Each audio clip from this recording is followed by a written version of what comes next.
The Great Within by Christian D. Larson, presented by Wisdom Matrix 1111. Chapter 1.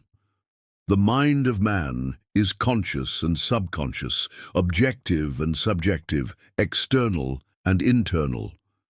The conscious mind acts, the subconscious reacts. The conscious mind produces the impression, the subconscious produces the expression. The conscious mind determines what is to be done, the subconscious supplies the mental material and the necessary power. The subconscious mind is the great within, an inner mental world from which all things proceed that appear in the being of man. The conscious mind is the mind of action, the subconscious mind is the mind of reaction. But every subconscious reaction is invariably the direct result of a corresponding conscious action. Every conscious action produces an impression upon the subconscious, and every subconscious reaction produces an expression in the personality. Everything that is expressed through the personality was first impressed upon the subconscious. And since the conscious mind may impress anything upon the subconscious, any desired expression may be secured, because the subconscious will invariably do what it is directed and impressed to do. The subconscious mind is a rich mental field. Every conscious impression is a seed sown in this field and will bear fruit after its kind, be the seed good or otherwise. All thoughts of conviction and all deeply felt desires will impress themselves upon the subconscious and will reproduce their kind, to be later expressed in the personal being of man. Every desire for power, ability, wisdom, harmony, joy, health, purity, life, greatness will impress itself upon the subconscious and will cause the thing desired to be produced in the great within, the quality and the quantity depending upon the depth of the desire and the conscious realization of the true idea conveyed by the desire. What is produced in the within will invariably come forth into expression in the personality.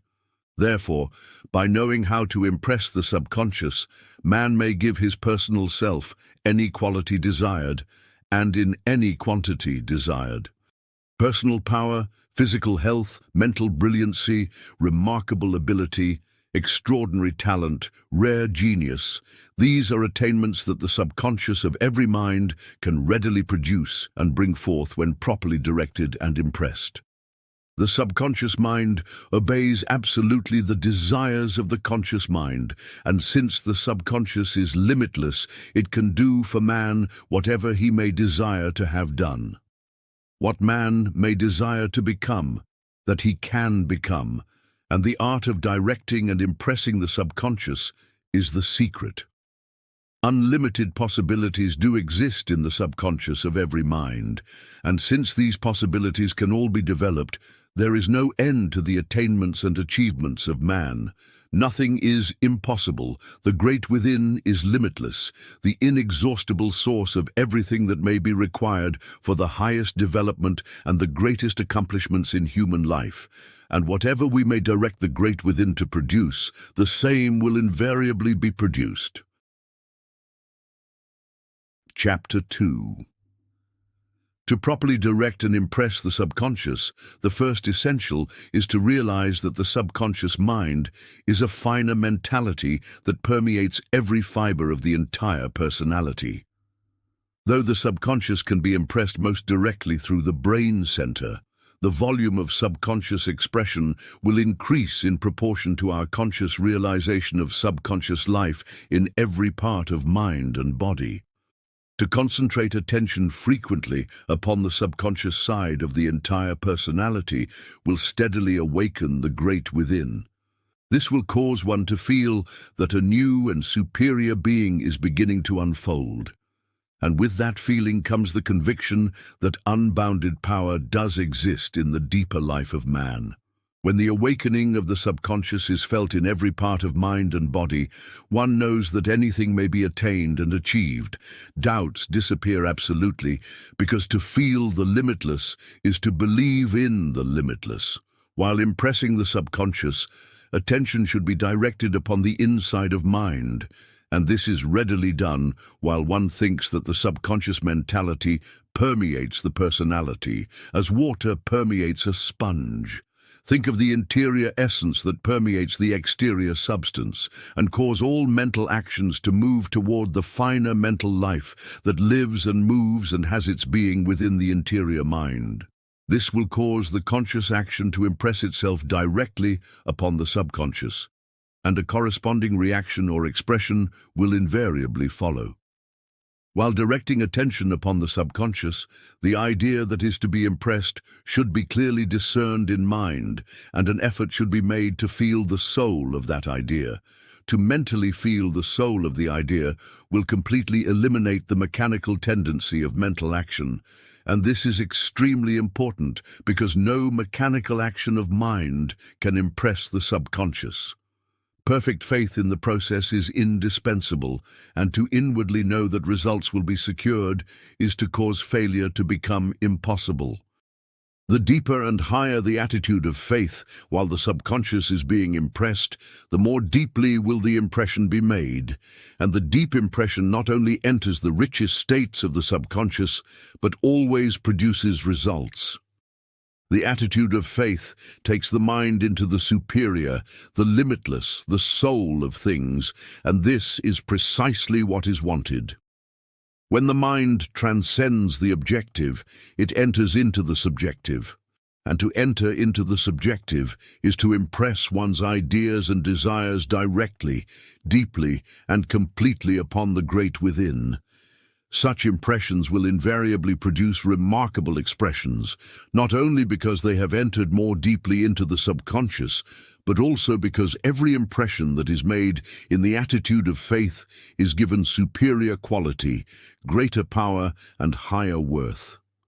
The subconscious should never be approached in the attitude of command or demand, but always in the attitude of faith and desire.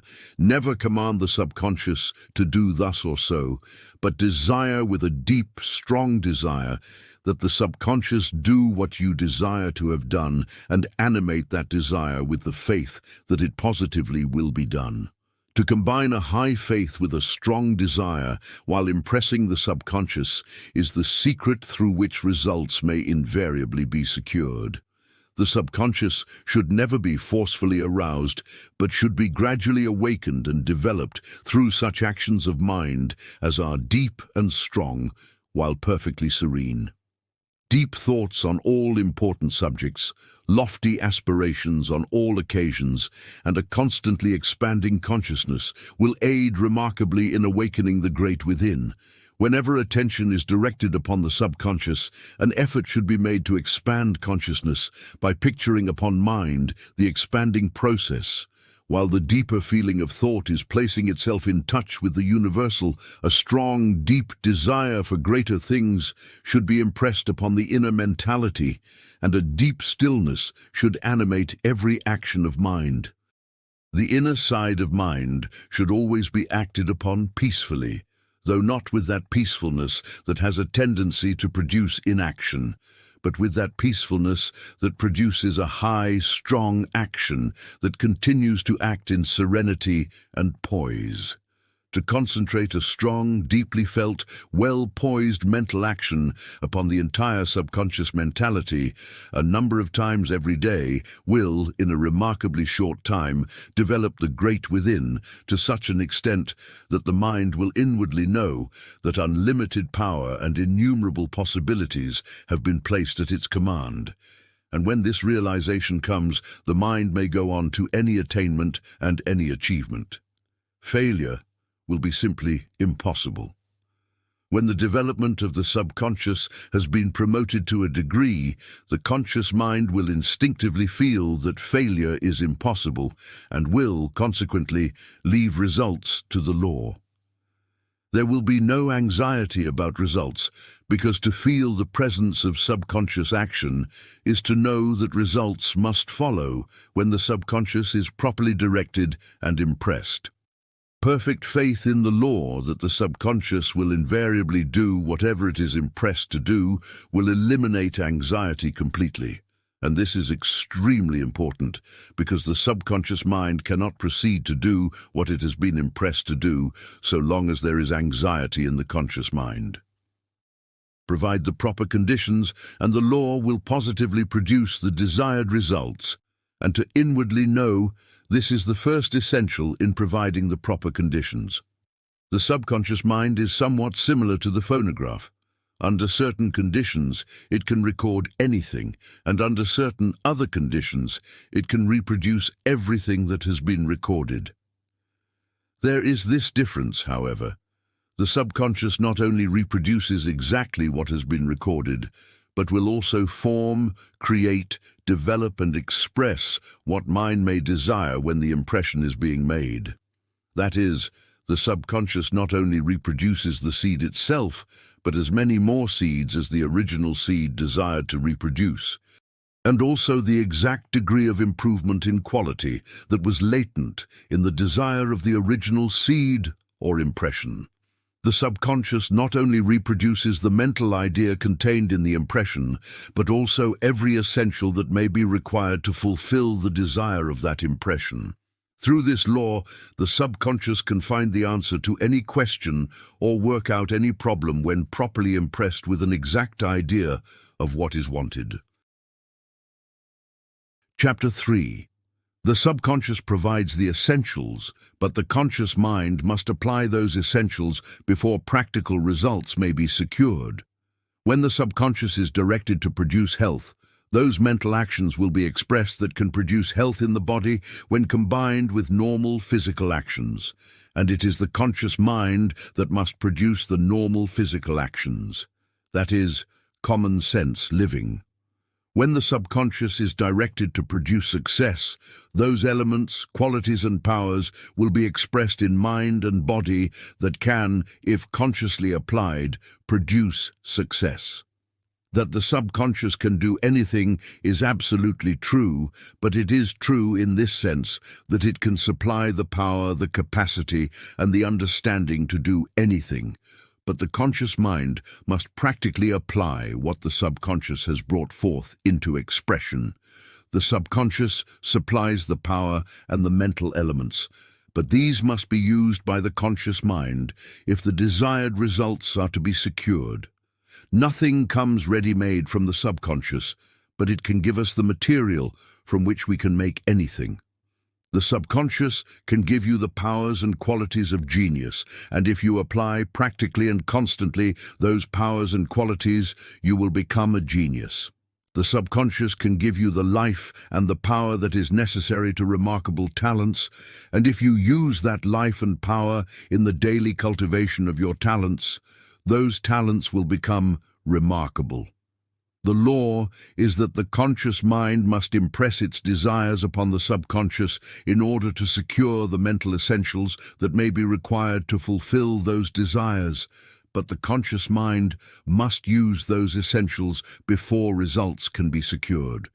It is the conscious mind that does things, but it is the subconscious that supplies the power with which those things are done. And by learning to draw upon the subconscious, the conscious mind can do anything because unbounded power and innumerable possibilities are latent in the great within. The proper conditions for recording an impression upon the subconscious are deep feeling, strong desires, conscious interest, and a living faith. When these are blended harmoniously in the conscious actions of mind, the subconscious will be directed and impressed properly, and the desired response will invariably appear. The principal essential, however, is deep feeling. No idea or desire can enter the subconscious unless it is deeply felt, and every idea or desire that is deeply felt will enter the subconscious of itself, whether or not we desire to have it do so. It is through this law that man is affected by his environments, surroundings, and external conditions, because whenever he permits himself to be deeply impressed by that with which he may come in contact, those impressions will enter the subconscious. What enters the subconscious of any mind will become a part of that mind and will, to a degree, affect the nature, the character, the quality, the thoughts, and the actions of that mind. When the subconscious is impressed by external conditions, the impressions will be like those conditions and, as like produces like, conditions will be produced in the subconscious that are exactly like those external conditions from which the impressions came. The individual, therefore, who permits his subconscious to be indiscriminately impressed by external conditions will think and act more or less as his environments may suggest. In many respects, his life will be controlled completely by those persons and things with which he may come in contact, while in nearly all other respects, his life will be greatly modified by the presence of those persons and things. The mind that does not control its feelings may be subconsciously impressed by any external action, be that action good or otherwise, while the mind that can give deep feeling to any idea can impress any idea upon the subconscious, and as the whole of the individual life is determined by what the subconscious is directed or impressed to do, the former will become, more or less, like his environment, having control neither of himself nor his destiny. The latter, however, may become what he wants to become and will master both himself and his destiny. No undesirable feeling should ever be permitted. No wrong idea should ever be given in thought, nor should one ever think seriously, feelingly, or sympathetically about wrong or evil in any shape or form. To think feelingly about wrong is to impress wrong upon the subconscious. It is to sow undesirable seeds in the garden of the mind, and a harvest of weeds, sickness, trouble, and want will be the result. Good thoughts, deeply felt, will bring health, happiness, harmony, peace, power, ability, and character. Wrong thoughts, deeply felt, will bring discord, depression, fear, sickness, weakness, and failure. To properly impress the subconscious at all times, it is therefore necessary to train the mind to think only of those things that one desires to realize and express in tangible life. And what one does not wish to meet in personal experience should never be given a single moment of thought. What we mentally feel, we invariably impress upon the subconscious, and there is a tendency to mentally feel every thought that is given prolonged or serious attention. To think about that which we do not want is to impress upon the subconscious what we do not wish to impress. And as every impression produces a corresponding expression, we will thereby receive the very things we desire to avoid. It is through this law that what we fear always comes upon us, because what we fear will impress itself upon the subconscious without fail. To fear disease, failure, or trouble is to sow seeds in the subconscious field that will bring forth a harvest of diseased conditions, troubled thoughts, confused mental states, and misdirected actions in mind and body. The more intense the fear, the deeper the subconscious impression, and the more we shall receive of that which we feared we should receive. Through the same law, we always receive what we continue to expect in the desire of the deep, strong faith. The more faith we have in the realization and attainment of that which has quality, superiority, and worth, the more deeply we impress the subconscious with those mental seeds that can and will bring forth the greater good that we desire. To have faith in the attainment of peace, harmony, health, power, ability, talent, and genius, while directing the subconscious to produce those things, is to cause those very things to be created within us in greater and greater measure. Chapter 4. The purpose of consciously and intelligently directing the subconscious is first, to correct every wrong, every flaw, every defect, every perversion, and every imperfect condition that may exist in the personality of man. And second, to bring out into fuller expression the limitless possibilities that exist in the great within. Everything that is wrong in the personal life of the individual comes from a corresponding wrong impression in the subconscious. The wrong subconscious impression is the cause. The wrong external condition is the effect. It is therefore evident that to remove all wrong impressions from the subconscious is to establish complete emancipation throughout the entire personal being of man. To remove any wrong impression from the subconscious, the opposite correct impression must be made in its place. A wrong impression cannot be removed by mental force, resistance, or denial. Produce the right impression and the wrong impression will cease to exist.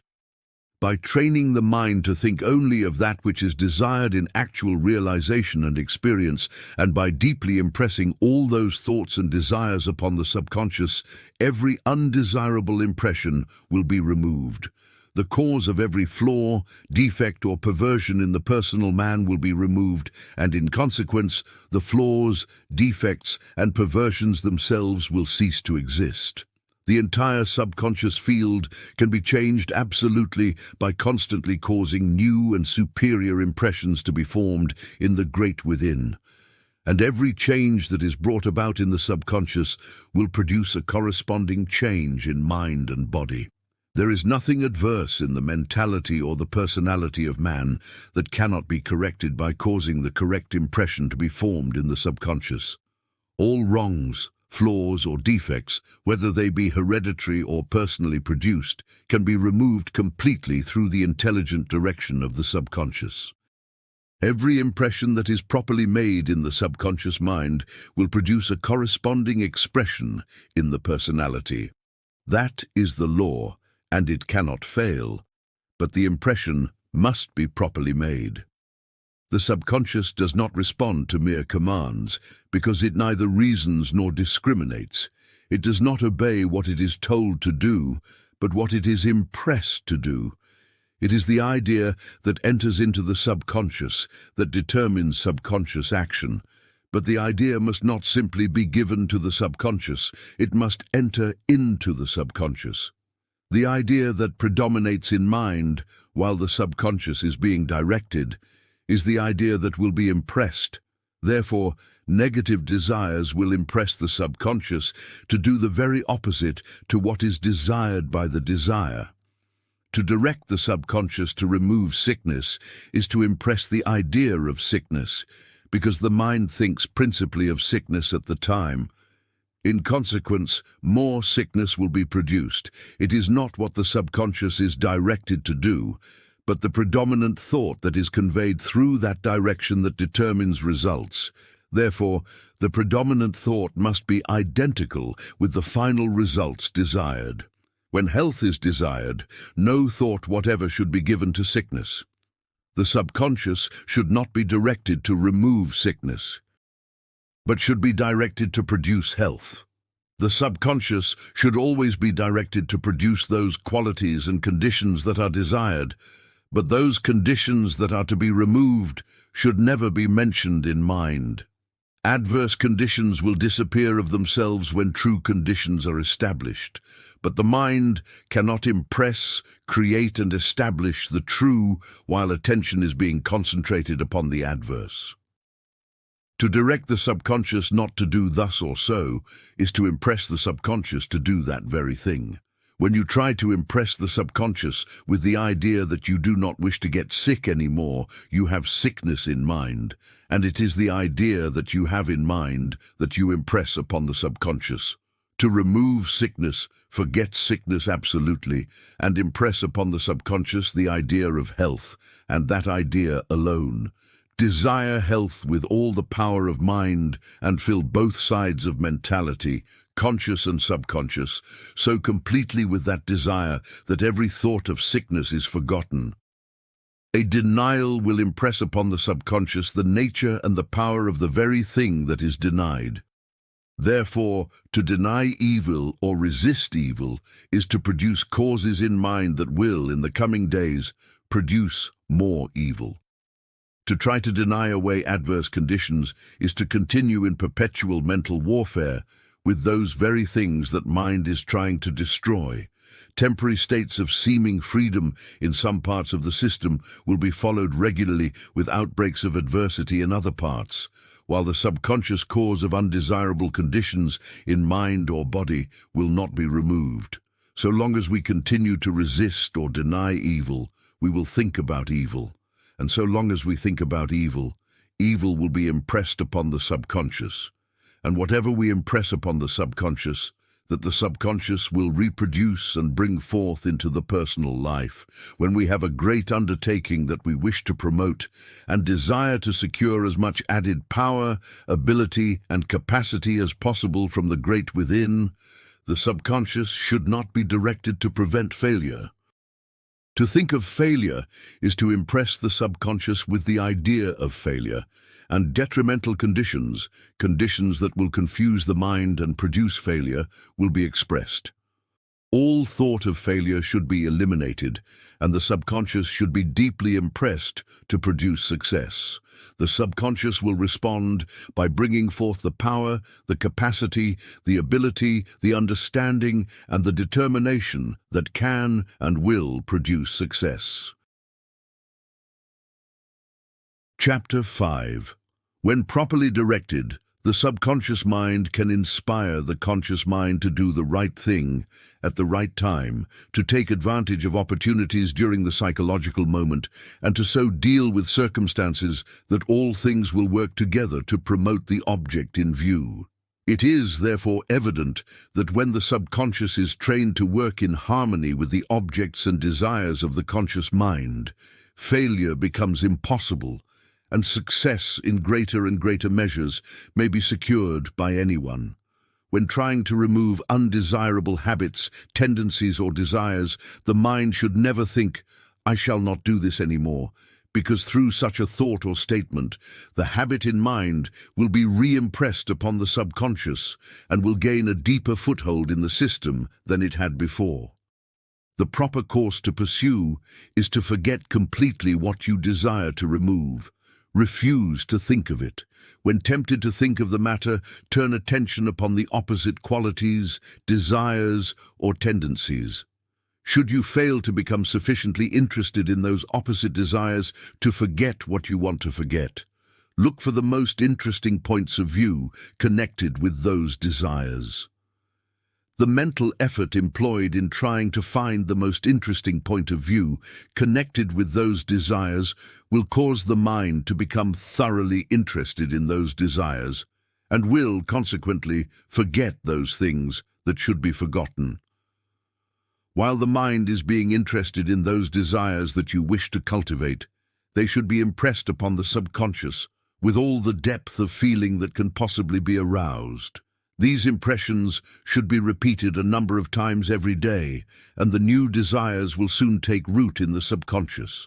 Every desire or tendency that takes root in the subconscious will begin to develop and express itself in the personal self, and will be felt throughout the personality. When the new desire is fully expressed, it will be thoroughly felt. And since no two desires of opposite nature can exist in the person at the same time, the old desires will disappear. The old tendencies and the old habits will have vanished completely. To impress upon the subconscious a strong desire for the better, the purer, and the superior is to cause the system to crave something better. The force of desire will be refined. The entire organism will be purified, and the wants of the personal self will become normal on a higher plane.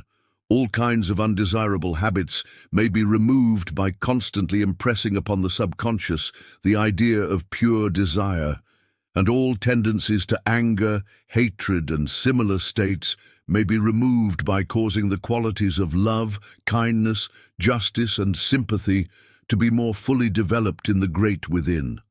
To remove fear and worry, impress the subconscious as frequently as possible with the deep feeling of faith, gratitude, and mental sunshine. To have faith is to know that man has the power to perpetually increase the good, and that he may constantly press on to better things and greater things. To have faith is to be guided by superior mental lucidity, and thereby know how to select what is safe and secure. And he who knows that he is on the safe path, the ascending path, the endless path to better things and greater things, has eliminated fear absolutely. To live constantly in the spirit of gratitude is not only to remove worry, but the cause of worry. To be grateful for the good that is now coming into life is to open the way for the coming of greater good. This is the law. And he who is daily receiving the greater good has no cause for worry. He will even forget that worry ever had a place in his mind. To constantly impress the subconscious with mental sunshine is to establish the tendency to live on the bright side, the sunny side. And to live on the bright side is to increase your own brightness. Your mind will become more brilliant, your thinking will have more lucidity and clearness, your nature will have more sweetness, your personality will be in more perfect harmony with everything, your life will be better, your work will be better, everything will be better. Therefore, by living on the bright side, all things will steadily become better and brighter for you. When all is dark and everything seems to go wrong, arouse all your energies for the purpose of impressing and directing the subconscious to produce the change you desire. Give the deepest possible feeling to those impressions and have stronger faith than you ever had before. Continue persistently until the great within begins to respond. You will then feel from within how to act, and you will be given the power to do what you feel you should do. Ere long, things will take a turn. The threatened calamity will be avoided by the coming forth of that power within that is greater than all adversities, all troubles, all wrongs. And instead, this power, having been awakened, will proceed to create a better future than you ever knew before. Chapter 6.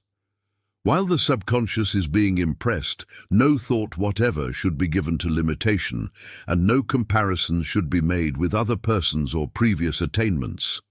To think that you wish to do better today than you did yesterday is to give the subconscious two unrelated ideas upon which to act. The idea of the lesser achievement of the past and the idea of the greater achievement of the future. The subconscious will try to reproduce them both, but as they are antagonistic, they will neutralize each other, and there will be no results. The greater and the lesser cannot be produced by the same force at the same time. To impress the desire that you may become greater than anyone else will also present to the subconscious two conflicting ideas, and the results again will be neutralized. The course to pursue is to forget the lesser achievements of yesterday. Think only of the greater achievements that you wish to promote today. Then direct the subconscious to do today what you wish to have done today.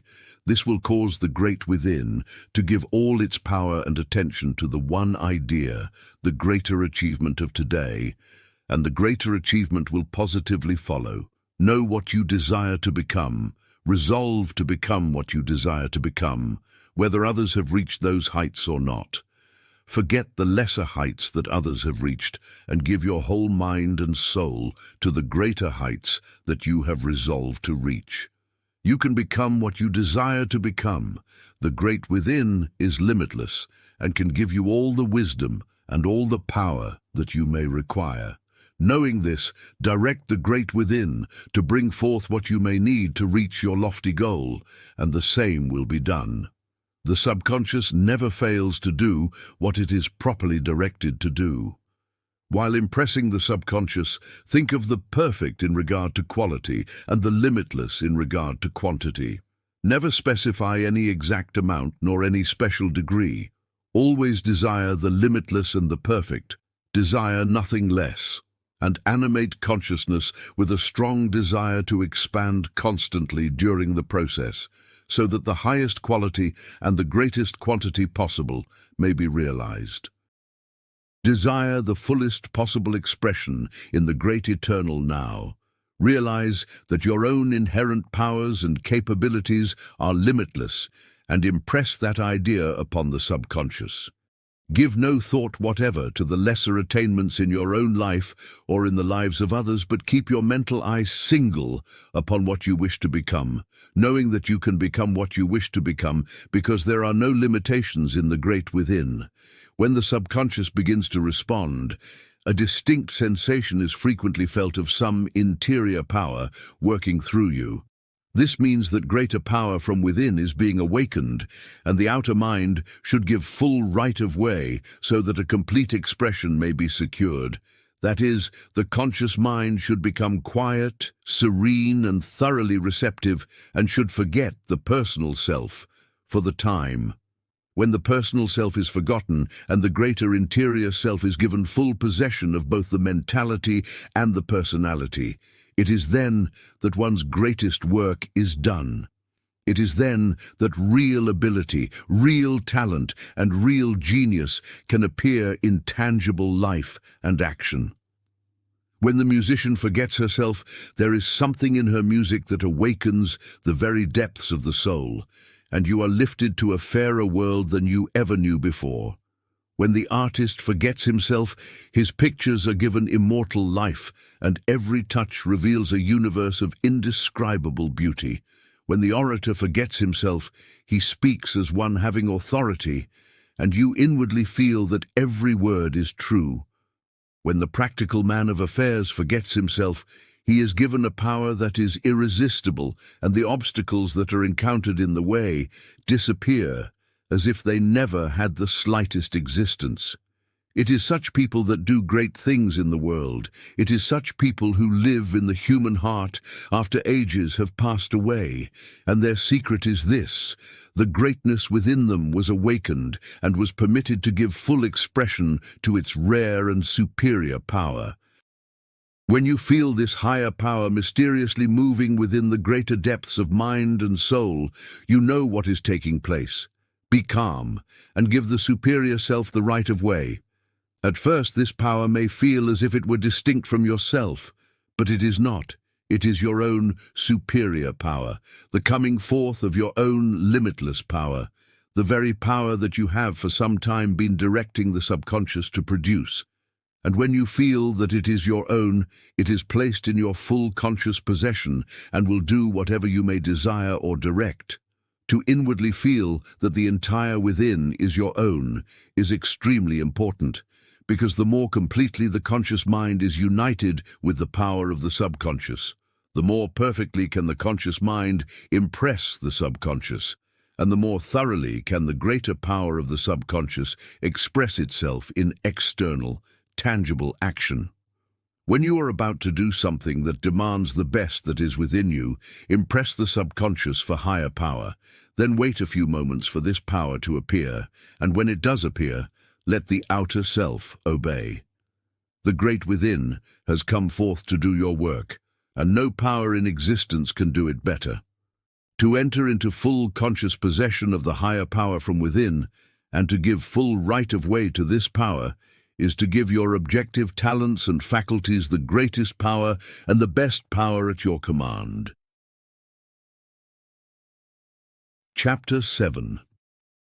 To impress the subconscious for more power, it is necessary to give to that impression all the power that mind is conscious of now. In other words, the seed that is already at hand should be placed in rich soil. The power that is now active in the conscious mind should be caused to act upon the subconscious. There will be increase. And by re-impressing the added power upon the subconscious, every time added power is gained, this increase will become perpetual. To proceed, concentrate attention upon the subconscious side of the entire personality, and desire gently, but with deep feeling, to draw all the present active energies of the system into the subconscious. The more energy that is drawn into the subconscious during this process, the more power will be impressed upon the subconscious. And the more power that is impressed upon the subconscious, the more power will be expressed from the subconscious. The law is that whatever power is impressed upon the subconscious will return to the outer personality with added power, just as every seed sown in rich soil will reproduce itself, 10, 20, 60, and even 100-fold. Therefore, to daily arouse all the power that we personally possess, and to impress all of that power upon the subconscious, is to increase perpetually the quantity of personal power. And the quality of that power can be steadily improved by transmuting and refining all the present forces of the system before they are impressed upon the subconscious. Before the conscious mind begins to act upon the subconscious, all thought and all feeling should be elevated into the highest states of quality, worth, and superiority that can possibly be realized.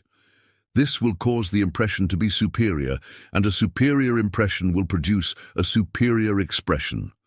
That which is common, ordinary, or inferior should never be held in mind, nor deeply felt for a moment, because to feel the ordinary is to impress the ordinary upon the subconscious. It is sowing inferior seed, and the harvest will be cheap, common, worthless. No person should ever think of himself as inferior or permit himself to recognize the imperfect in his nature. To recognize or feel the imperfect is to sow more seeds of imperfection and reap another harvest that is not worthwhile. There is a superior nature within man. This nature alone should be recognized and felt. Only those thoughts and ideas that are formed in the exact likeness of the superior should be impressed upon the subconscious, and the subconscious will respond by giving superiority to the entire mentality and the entire personality. The average person fails to improve because he lives mainly in the consciousness of his imperfections. He feels that he is ordinary and constantly impresses the subconscious with this feeling of the ordinary.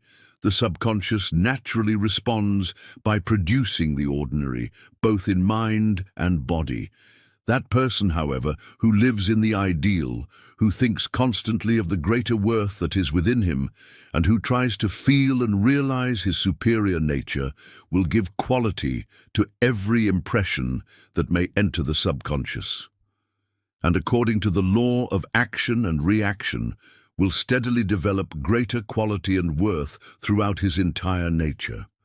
The quality of the impression that is given to the subconscious always corresponds with the degree of quality of which we are conscious at the time the impression is made. To refine, elevate, and enrich all thought and feeling before the conscious mind begins to act upon the subconscious is therefore of the highest importance. The more quality that is given to the power that is being developed, the greater the results that may be secured through the application of that power. It is quality and quantity combined that produces greatness, and greatness, greater and greater greatness, is the purpose we all have in view. To constantly feel the greatness of the great within is to constantly impress upon the subconscious the idea of greatness. This will cause the subconscious to develop greatness and express greatness through every part of the personal man. As greatness develops, the feeling of greatness will become deeper, stronger, and more intense. This will cause larger and finer ideas of greatness to be impressed upon the subconscious, and the result of these later impressions will be larger and greater expressions. A larger measure of greatness will be developed perpetually through the law of much gathering more, or to him that hath shall be given. All development comes from the subconscious, and since the possibilities of the great within are limitless, anyone can, through the proper direction of the subconscious, develop remarkable ability, extraordinary talent, and rare genius. All genius is the result of a large subconscious mentality. Therefore, anyone can become a genius by awakening a larger and a larger measure of the great within. That a genius is asleep in the subconscious of every mind is literally true. But to awaken this genius is not the only essential. The conscious mind must be cultivated scientifically so that the superior ability from within may find free and full expression. The conscious mind should be cultivated. The subconscious should be developed. The conscious mind should be trained to do things, while the subconscious should be directed to give more and more power for the doing of greater and greater things. The subconscious has the capacity to produce genius in any mind, the greatest genius imaginable, but the conscious mind must be highly cultivated so as to become a fit instrument through which great genius may find expression for its superior work. When quality and worth are received from the subconscious, the conscious mind should use those things in practical action so that the outer elements and forces of mind may be trained to appreciate quality and appropriate worth in all their tangible expressions. The conscious and the subconscious sides of mind should be placed in the most perfect harmonious relations, so that every impression of the conscious mind may enter deeply into the subconscious, and every expression from the subconscious may work through the conscious mind without any restriction or interference whatever. The entire mind develops through the attainment of deeper and higher states of consciousness of the great within, and as this interior realm is boundless, there is no end to the possibilities of mental development. To gain this interior consciousness, objective consciousness should be constantly deepened toward the unfathomable within, and this is accomplished by training all the mental tendencies to move toward the within. The mental tendencies will move toward those states of being to which we give the greatest amount of attention. Therefore, by constantly thinking with deep feeling of the great within, all the mental tendencies will move toward and into the great within, and will carry into the subconscious every idea, thought, or desire that the conscious mind may wish to realize and fulfill.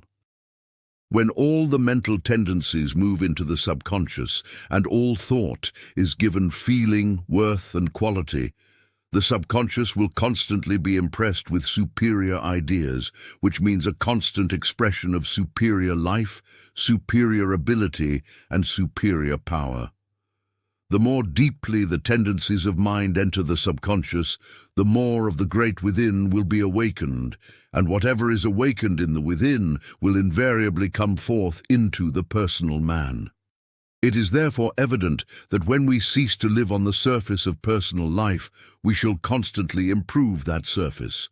By mentally living in the within, we shall strengthen, enrich, and perfect the without.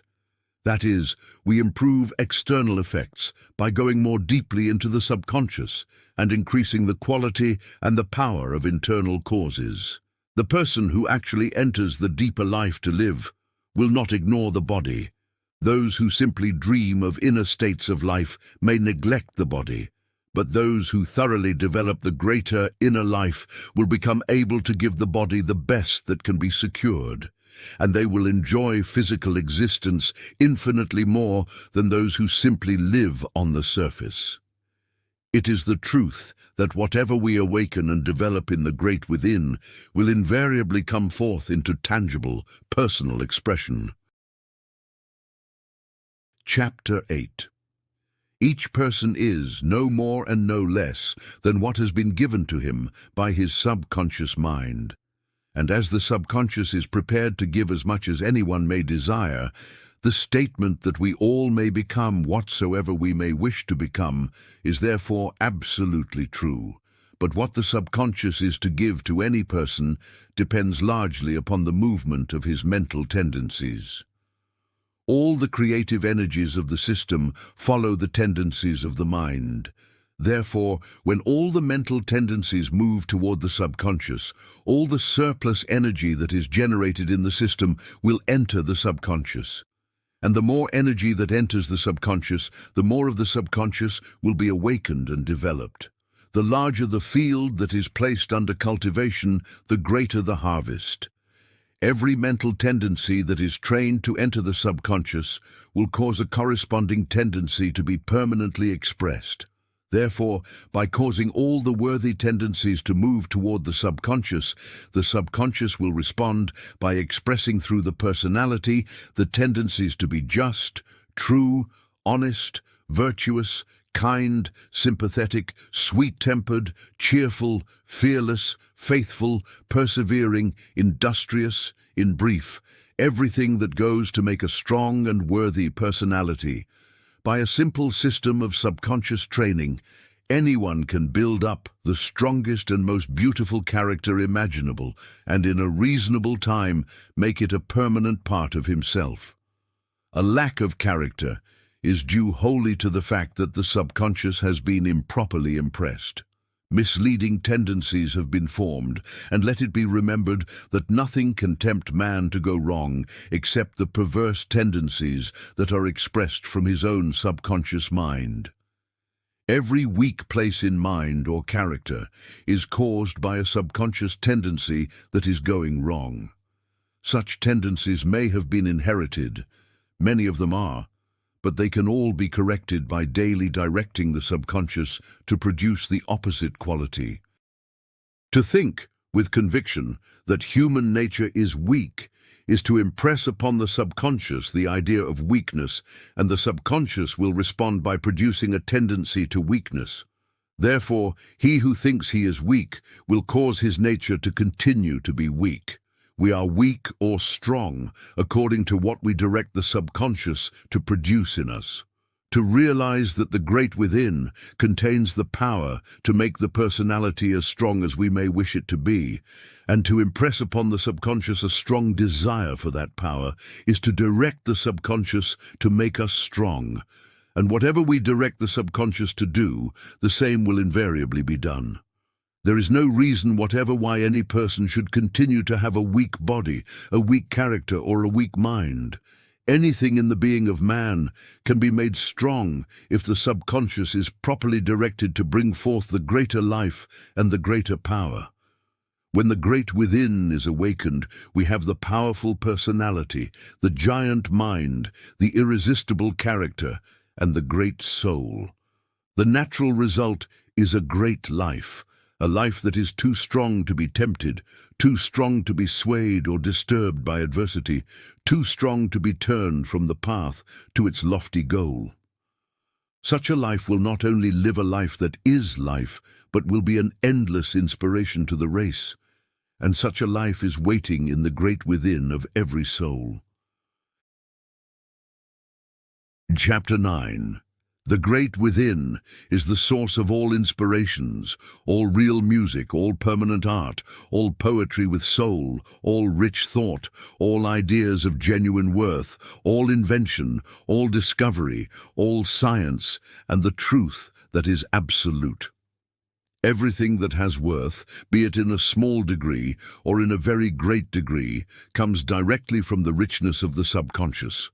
Therefore, to do the greater, the mind should enter into the closest touch with the great within, and should expect the very best that the limitless within can produce.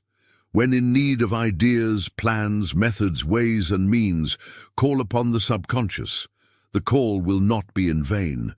The subconscious can supply every need, and will invariably do so when properly directed. While directing the subconscious, however, all conscious action must be in absolute poise. It is not only necessary to impress what we desire, but to impress that desire in such a way that it will actually produce an impression. When in the presence of the great fact that the within is limitless, the mind will naturally become enthusiastic. Feeling will run high and is very liable to become overwrought. But such a feeling has no depth. It is simply superficial emotionalism. It will waste any amount of energy, but will never produce a single impression upon the subconscious. To impress the subconscious, the mind must be calm. The entire personality must be in poise, and this feeling of poise must have that great depth that touches the very soul of life itself. Not the slightest trace of emotional enthusiasm must be permitted, nor must feeling run toward the surface at any time. The actions of mind, especially those of feeling, must move toward the great within if the subconscious is to be reached. There must be no anxiety connected with the desire to impress the subconscious, and every form of doubt must be eliminated completely. To properly impress the subconscious, faithful application is necessary, also constant practice, and a perseverance that will not give up. But the prize is worthy of the effort. To realize that the subconscious can and will do anything when properly impressed is to persevere until the proper impression has been made. And it is those who work in this realization that secure the marvelous results. To eliminate the tendency to feel emotional while acting upon the subconscious, cultivate the substantial feeling. Train yourself to feel substantial at all times, and wild, empty, overwrought feelings will entirely disappear. It is the proper feeling that determines the proper impression. The attainment of the deep, substantial feeling is therefore extremely important, though it is equally important to be able to feel the vibrations of the finer forces of the system. It is the finer forces that impress the subconscious, and the subconscious is invariably impressed whenever these forces are felt. To develop the consciousness of the finer forces, attention should be frequently concentrated upon that life that permeates the tangible elements in every part of being, and during this concentration, the feeling of consciousness should be deepened and expanded as much as possible. Every conscious action should be trained to penetrate to the very depth of life, and during this process, the mind should act in the realization that the more deeply it penetrates any element in the personality, the finer will be the forces into which consciousness will enter. To awaken or arouse any force or element, attention should be concentrated upon that state in which the desired force or element is known to exist, and the mind should think of the nature of that force or element according to the best possible understanding that can be formed of that nature. The same method may be employed in the development of the subconscious side of any desired faculty or talent. The creative energies of the system always build up those qualities of which the mind may be thinking. Therefore, to actually and continually think of the real nature of a great talent is to develop that talent into the same degree of greatness that is discerned in mind.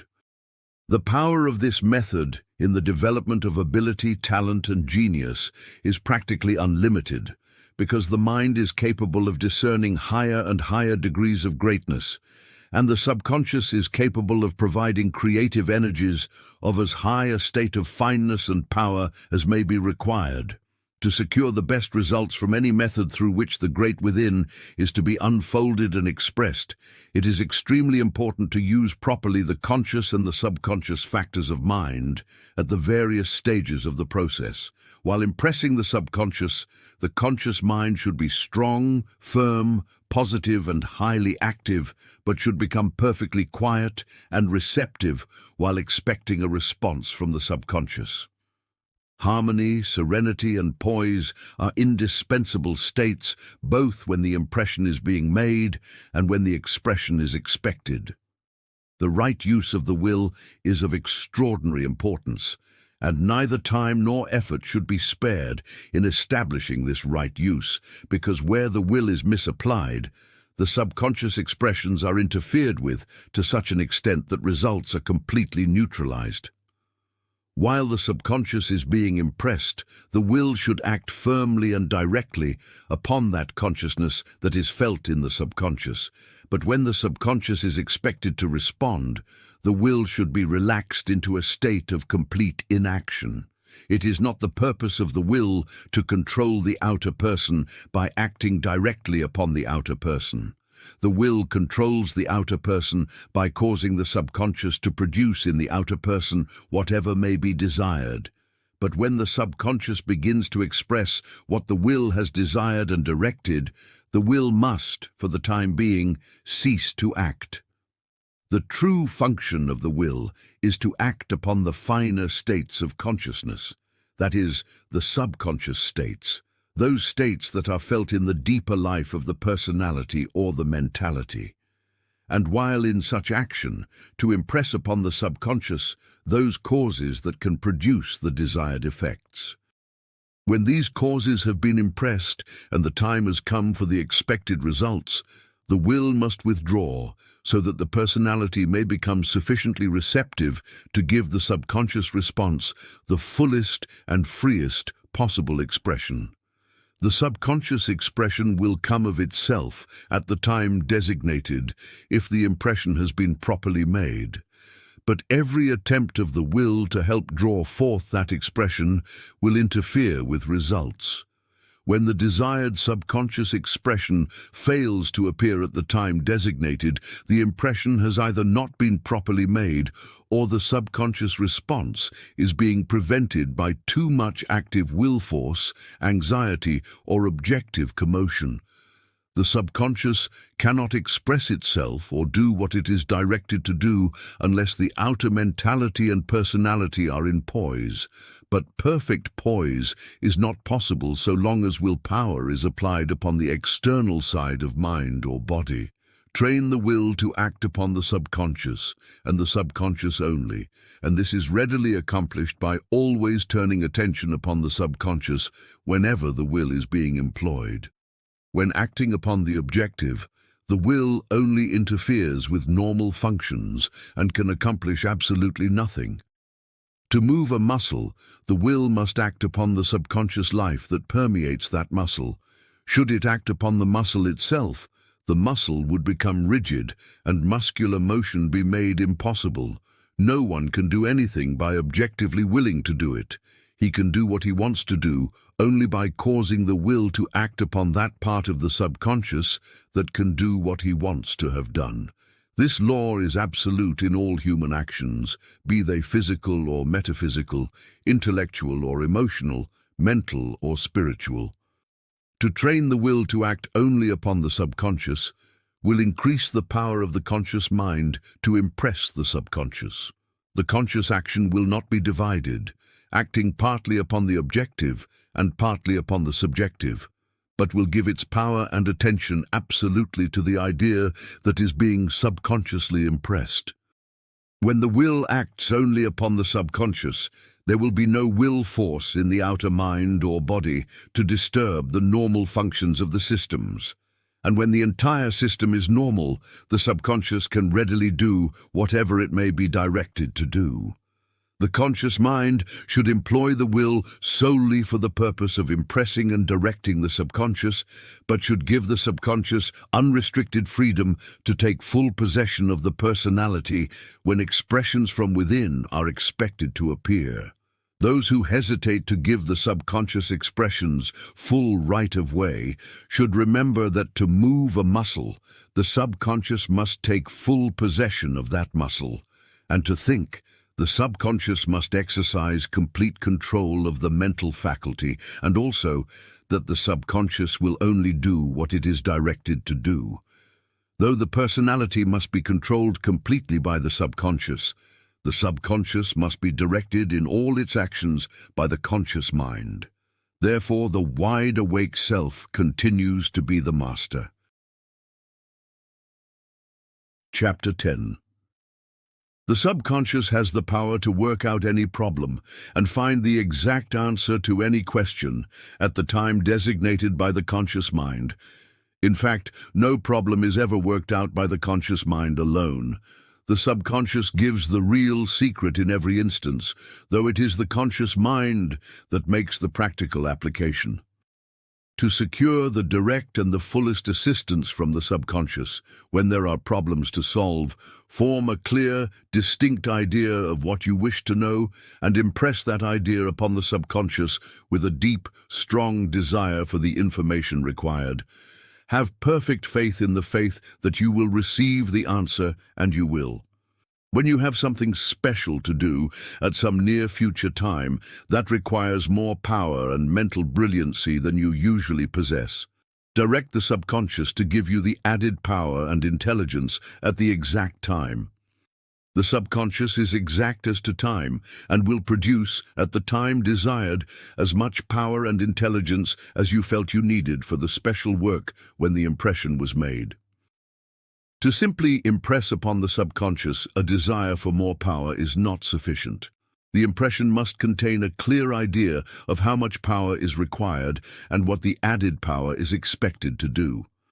While the subconscious is being impressed for more power, the mind must try to discern and feel the life of more power, and the amount of power that is discerned while the impression is being made, the subconscious will express at the time fixed for the expression.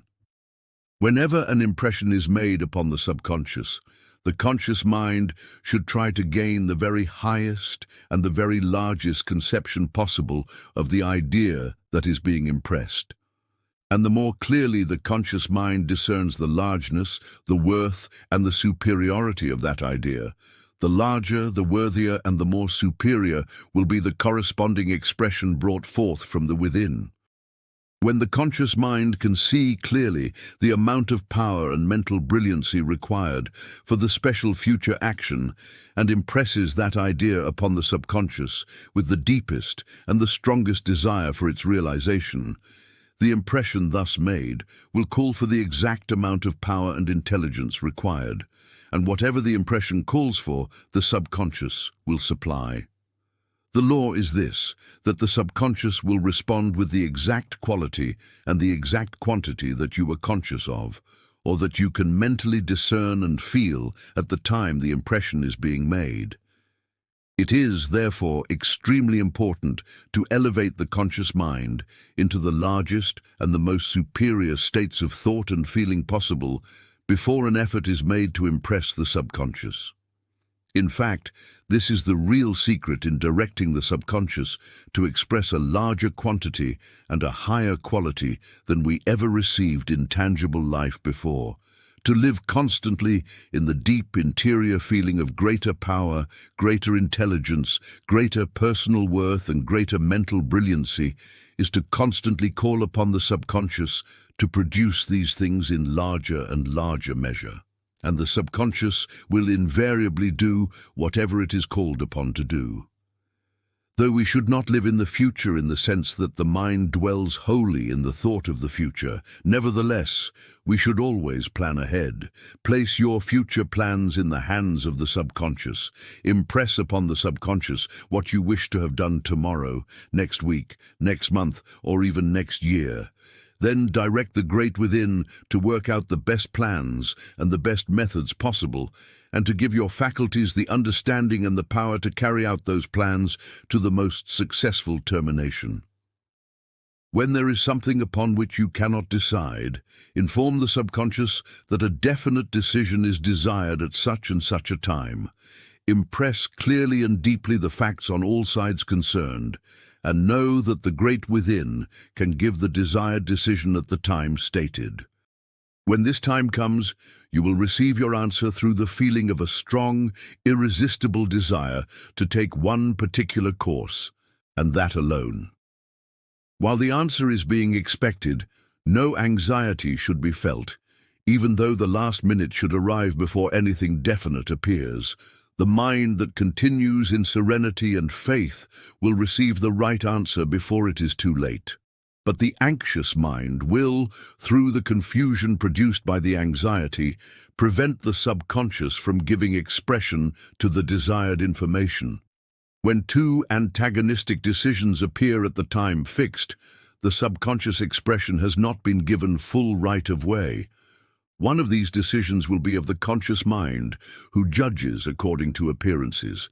The other will be of the subconscious, who judges according to facts, but which may seem difficult to discern. The decision of the conscious mind may sometimes be the stronger, but at other times the weaker. One's strongest feelings, therefore, at such times will not prove to be safe guidance. To re-impress the subconscious for an immediate and a definite decision is the proper course to pursue under such circumstances, and if the conscious mind is kept quiet, in faith, the true answer will shortly appear. You will then feel a strong desire to take but one course, and will lose all desire to even think about the other, because when the subconscious action is given full and free expression, everything that is antagonistic to that expression will cease to exist. It is therefore evident that we may completely eliminate the wrong by directing the subconscious to express the right, and by giving the subconscious absolute freedom to do what it has been directed to do. Chapter 11. The subconscious should be called upon to give direct assistance in everything, even in the most insignificant of everyday affairs. This practice will not only cause all things to be done better and better constantly, but the conscious mind will be more thoroughly trained to impress the subconscious for anything desired, and the subconscious mentality will be perpetually enlarged along all lines.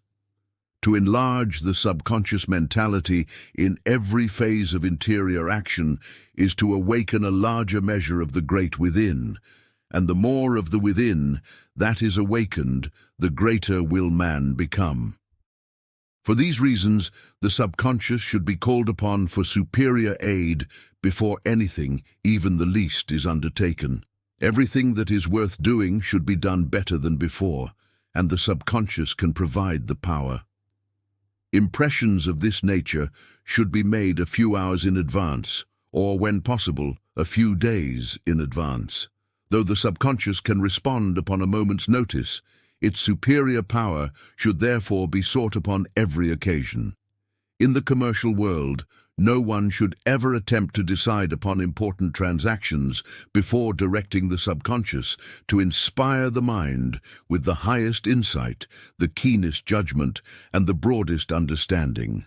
And no great enterprise should be undertaken before directing the subconscious to work out the best possible plans and methods. The subconscious can do these things, and when all practical men will go to the greater mind for their plans and ideas, instead of depending upon the limited intelligence of the lesser mind, failures will be reduced to a minimum, while great achievements will steadily increase, both in numbers and in greatness. Those who are engaged in literary work will find the subconscious indispensable, because any idea desired may be gained from the great within. Orators and public speakers should never attempt to prepare or deliver a discourse before going to this great source of ideas for their thought. And the same is true of musical composers, creative artists, inventors, and all others who require ideas that have originality and worth. Every person who is engaged in study or in any line of improvement may increase results from 10 to 200% by securing the direct assistance of the subconscious. And as all advancement and promotion in life comes directly from the improvement of self, the fact that the subconscious can supply any amount of ability, capacity, and power becomes extremely important. All memory is subconscious. Therefore, whatever one desires to remember should be deeply impressed upon the subconscious at the time the fact or idea is received, and the subconscious may be directed to bring back to mind these facts and ideas whenever their recollection is desired. Through this simple process, memory can be developed and cultivated to a remarkable degree, and the power to recall anything at any time will become practically perfect. The subconscious can be trained to keep the conscious mind clear and active, and all sluggishness or obtuseness can be completely eliminated from every faculty. This will enable the student to learn with far greater rapidity, and every mental effort will be conducive to growth. To produce these results, the subconscious should several times every day be directed to express continuous clearness, mental lucidity, and a high, well-poised mental activity. While producing that impression, picture in the conscious mind the same clearness and action that you desire the subconscious to express. To picture perfect lucidity and to feel high activity in the conscious mind for a few moments while the subconscious is being impressed will cause the subconscious to express that same clearness and activity for several hours. And when the impression contains a deep desire for greater clearness and activity than the conscious mind can discern, the greater clearness and activity will be expressed. It is a well-known fact that nearly all great minds, and also most minds that are trying to develop greatness, have moods when they can do most excellent work. But when they are not in those moods, little or nothing of worth can be accomplished. To such minds, the ability to create the right moods or mental states whenever desired would be of exceptional value, and by properly directing the subconscious, it may readily be accomplished. Form in the conscious mind a very clear idea of the mood or mental state in which you can do your best work, and impress that idea upon the subconscious with a strong desire for the continuous realization of the desired state. Repeat the impression several times every day and every evening before going to sleep. Perseverance will produce the most remarkable results. While engaged in any particular study, impress frequently upon the subconscious the real nature of that study, and direct the subconscious to express all the essentials that may be necessary to thoroughly understand and master that study. Expect superior intelligence from within, and make the best possible use of that intelligence as it is being received. Thus, the conscious mind and the subconscious will work together for the promotion of the highest conceivable attainments. To promote advancement in one's vocation, better plans and methods will constantly be in demand, and by directing the subconscious to work them out, these may be secured as required. In addition, the necessary power and ability to practically apply those methods may also be secured if the subconscious is called upon to supply them. It is the truth that whatever the subconscious is properly impressed and directed to do, it positively will do. Chapter 12. To promote the highest development of mind and soul, a sunny disposition is indispensable. The brighter, the happier, and the sweeter the disposition, the more easily and the more rapidly will any talent develop. And it is a literal truth that a sunny disposition is to the talents of the mind what a sunny day is to the flowers of the field. Every form of disposition comes from the subconscious, be it sweet or otherwise.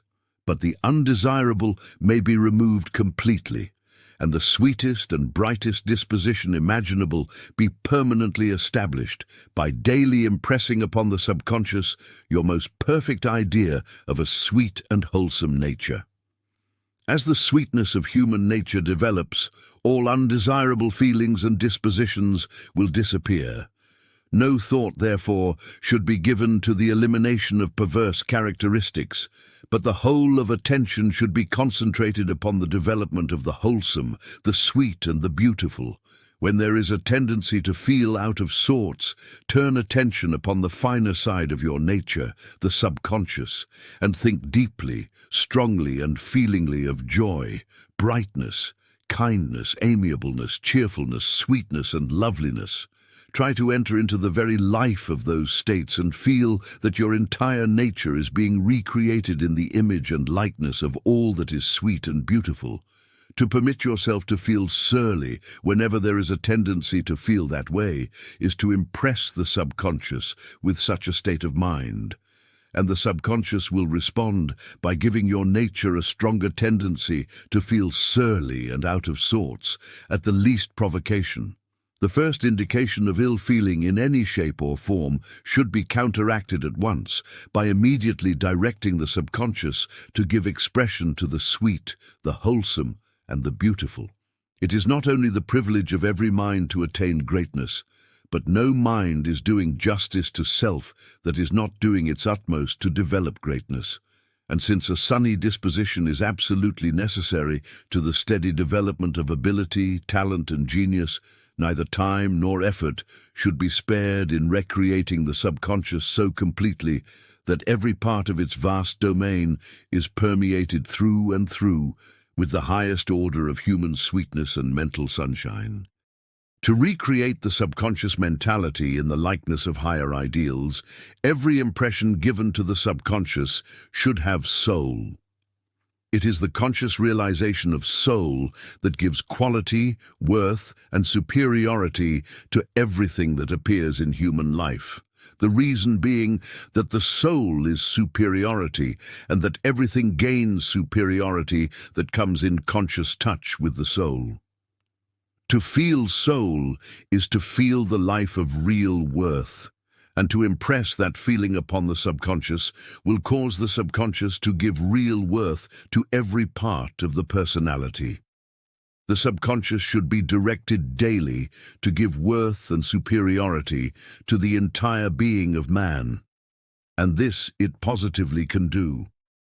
The great within should be directed to work for greater things, and when every impression is impressed in the feeling of soul, every impression will cause the within to unfold, develop, and give expression to greater things. All greatness comes from the awakening of the great within.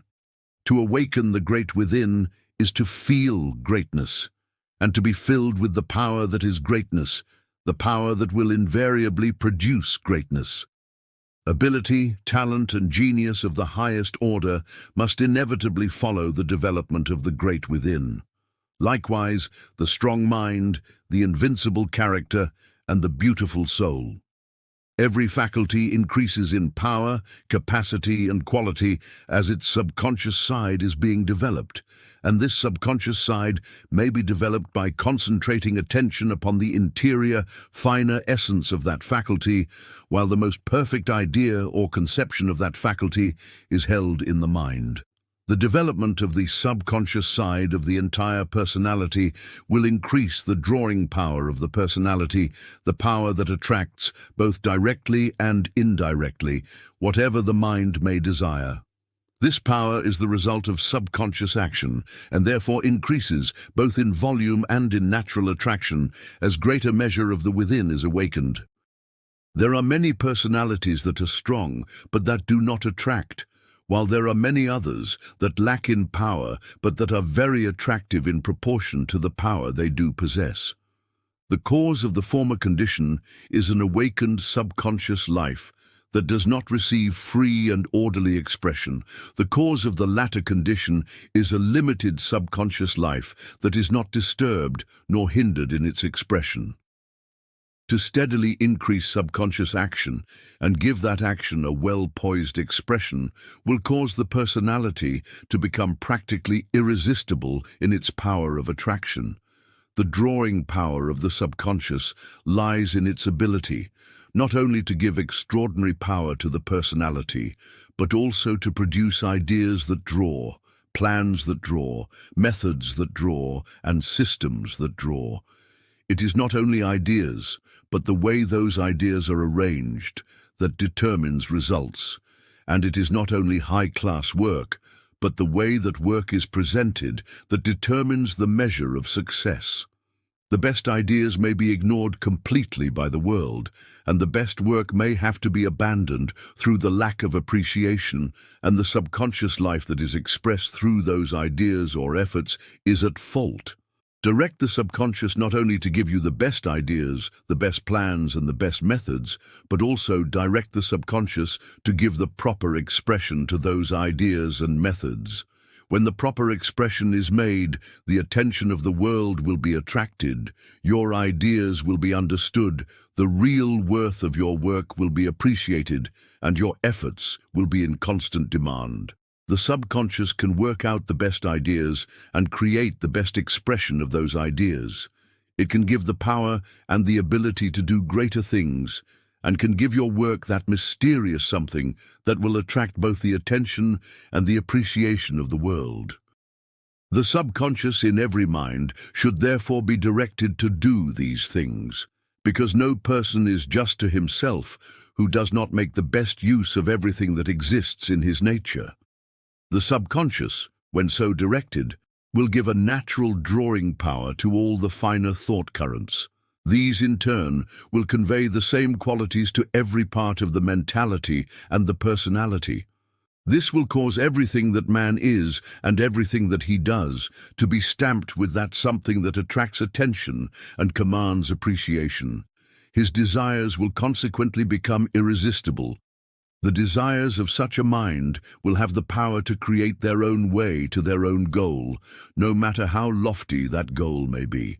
The power of the subconscious is limitless, therefore nothing becomes impossible when we awaken the great within.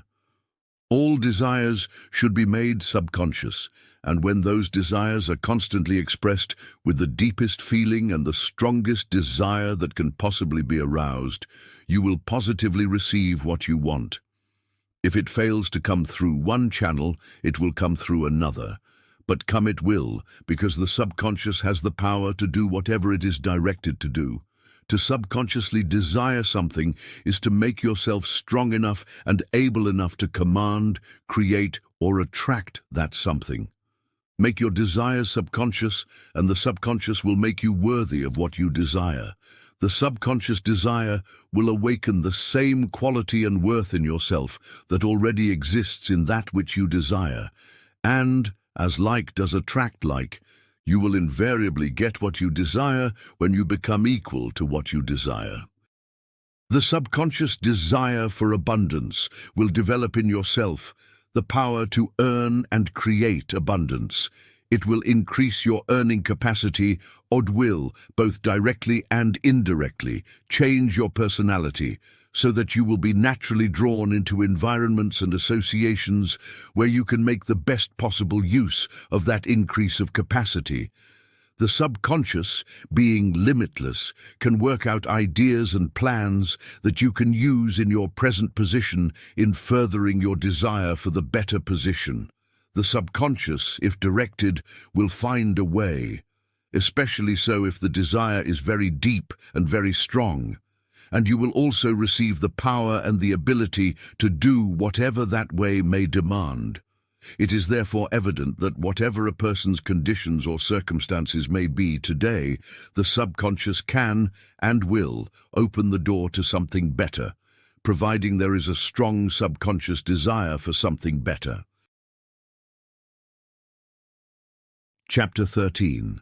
To awaken the great within is to awaken to a universe of higher attainments, greater achievements, and more far-reaching possibilities than one has ever dreamed of before. It is to enter that world where every desire will be granted, every aspiration realized, and every ideal fulfilled. To promote this awakening, direct the subconscious to give its best to every thought and every action, and when this best has been received, direct the subconscious to produce something still better. The subconscious can do whatever we may wish to have done. Every condition that appears in the body, be it favorable or otherwise, comes either directly or indirectly from the subconscious. That is, it may be the direct effect of a corresponding subconscious cause, or it may be the effect of external causes that were permitted to act upon the body because the true subconscious expression was absent. No external cause can produce disease in the body so long as the subconscious is giving a full expression to perfect health, and no curative agent from the without can restore health in the body so long as the subconscious is giving expression to diseased conditions. The majority of physical ills can be cured by nature when the subconscious ceases to give expression to weakening and disease-producing conditions, and all diseases can be permanently removed by training the subconscious to give a full and constant expression of health. Personal and physical conditions are effects. They are caused either directly or indirectly by the subconscious. Therefore, any condition desired in the personality may be produced through the proper direction of the subconscious. To direct the subconscious to produce perfect health, the first essential is to gain a clear conscious realization of the state of perfect health, and the second essential is to permeate the subconscious with this realization. The subconscious mind is a deeper and a finer state of mental life that exists within every atom of the human system. It is another mental world, so to speak, and is so immense that the ordinary conscious mind is mere insignificance in comparison.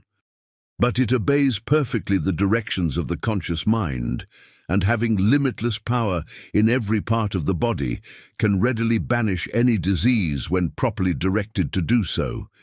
To impress the subconscious, attention should be concentrated upon this superior mental world, and all thought should be gradually refined until one can feel that the conscious thought has been completely transformed into the spiritual fineness of the subconscious thought.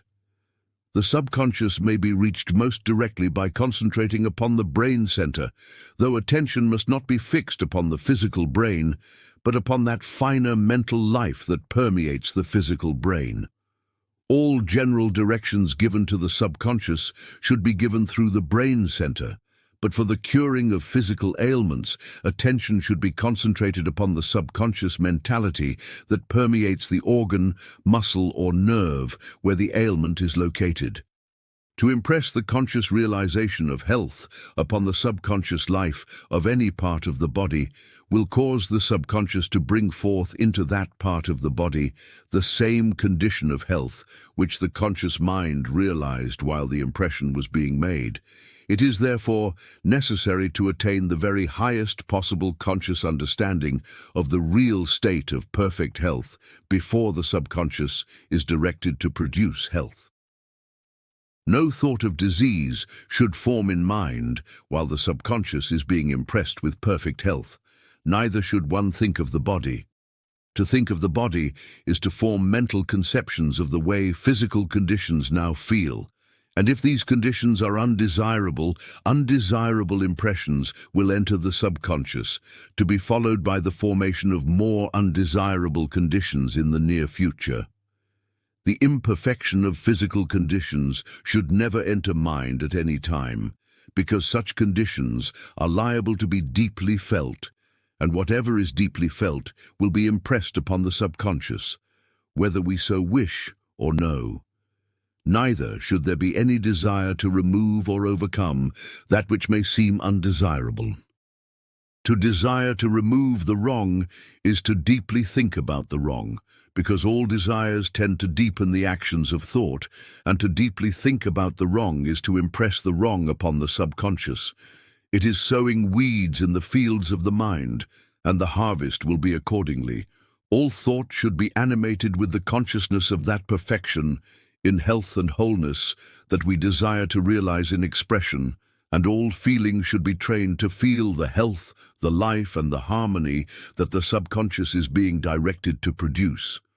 To consciously live through and through the finer subconscious mentality for a few moments, several times every day, and deeply impress one's most perfect realization of health upon the entire subconscious mentality will cause the subconscious to give a full and constant expression of health.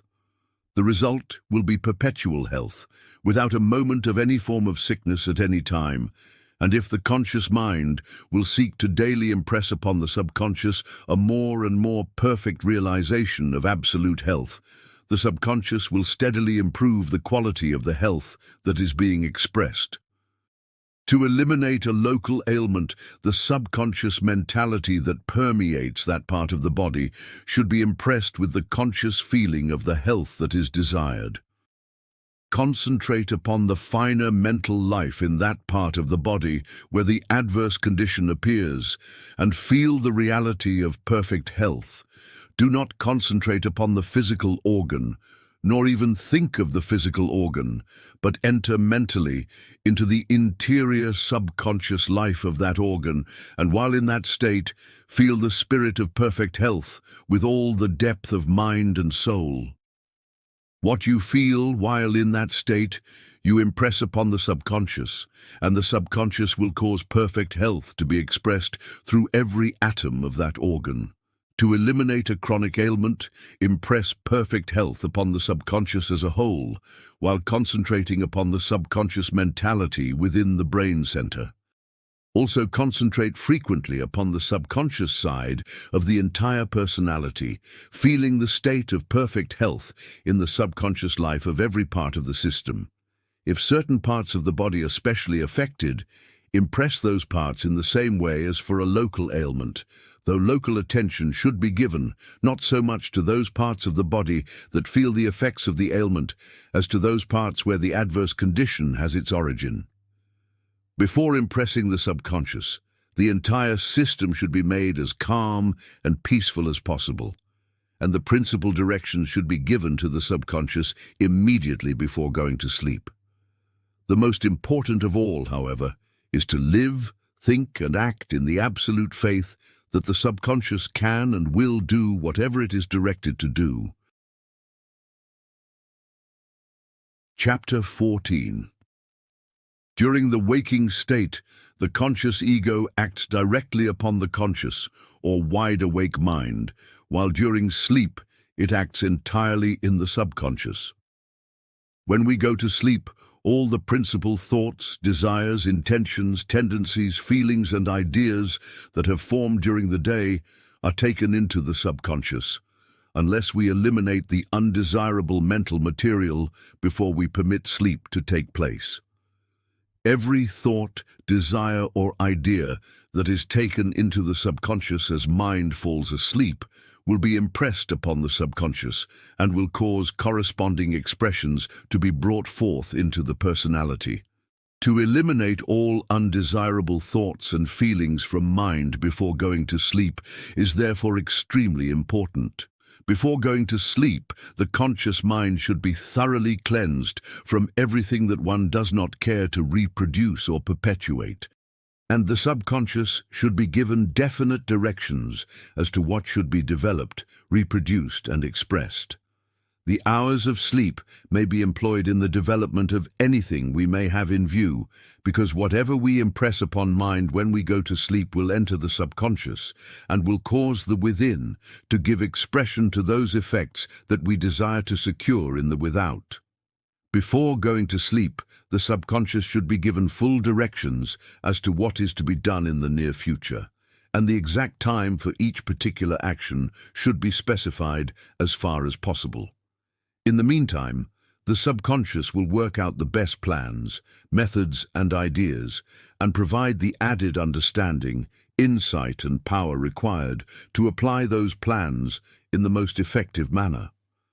When the subconscious is properly directed in this way, the results from future actions may be increased to a degree that will frequently be remarkable, and as much produces more, these results will follow the law of perpetual increase. During the waking sick state, the mind forms a definite conception of everything that is given real, conscious attention.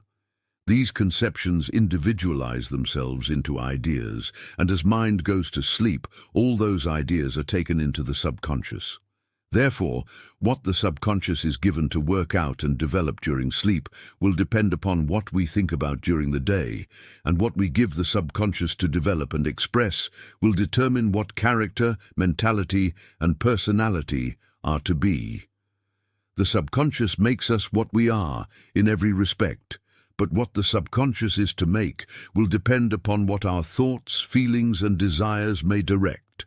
The more we think during the day, providing our thought has quality, the more good seeds we shall place in the garden of the mind during sleep, and the greater will be the quality and the quantity of the coming harvest.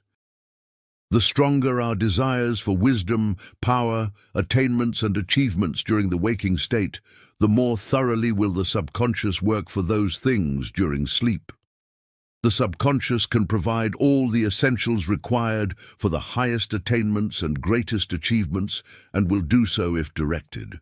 The subconscious works during sleep, and works to develop the ideas and the desires that the conscious mind brought into the subconscious while falling asleep. But the subconscious will give the same attention to ideas and desires that are detrimental, just as rich soil will apply the same productiveness to the weed as to the flower. It is therefore wisdom to sow good seeds only, to eliminate all undesirable thought, ideas, and feelings before sleep begins. The habit of going to sleep every night with all sorts of thoughts in mind is the principal cause of the continuous mingling of good and evil in the life of the average person. The troubles and the worries of the day are taken into the subconscious at night, along with those thoughts and feelings that have better things in view, and the subconscious, consequently, continues to work for more good things on the one hand and for more troubles and worries on the other. It is the truth that any person may emancipate himself completely from all the ills of perverted life by refusing absolutely to permit a single undesirable thought, feeling, or desire to enter the subconscious. To prevent the wrong from entering the subconscious, we must, during the waking state, never think with feeling of that which is evil, imperfect, or wrong. And before going to sleep, the conscious mind must be cleansed completely from every undesirable thought or impression that may have entered unconsciously during the day. The imperfect will not impress itself upon the subconscious during the waking state unless we think about it in deep feeling. but everything that is in the conscious mind when we go to sleep will enter the subconscious and produce fruit after its kind. To cleanse the conscious mind before going to sleep, enter a state of perfect mental poise. Be still in the deepest sense of the term. Forget what you do not wish to retain by entering into the very life and essence of that which you desire to awaken, unfold, and develop. Then concentrate upon the subconscious with the deepest possible feeling and the strongest possible desire. What you wish to remove from mind may be removed by directing the subconscious to create and express the opposite, though no thought should be given to that which is not to be retained. When you know what you wish to remove, forget it by giving your entire subconscious attention to that which you wish to create and realize instead. To carry into the subconscious those ideas that we wish to develop is not all that is necessary, however, as we go to sleep. The subconscious should be given the best possible conditions in which to work. The subconscious is in close touch with all the functions of the body as well as the actions of the mind. Therefore, the entire system must be in harmony and order before sleep begins, or subconscious action will be confused and misdirected. Before going to sleep, the body should be in harmony, the mind in peace, and the entire personality relaxed. The circulation should be even, and no part should be too warm nor too cold. Digestion should be practically finished, and there should be nothing in the system that might disturb any of the functions during sleep. When physical functions are disturbed during sleep, the conscious ego is drawn back to the outer mind, either fully or in part, and its work in the subconscious is interrupted. Such interruptions usually misdirect the subconscious actions to such an extent that the very opposite results to what were intended are produced. This explains why such detrimental results are frequently secured, even when our intentions were the best and our plans carried out with the greatest of care.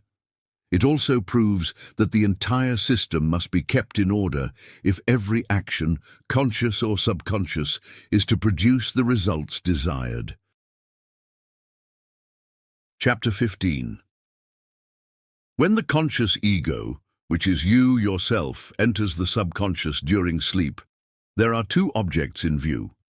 The first object is to carry into the subconscious the new ideas that have formed during the day, and the second object is to recharge the system with life, power, and energy.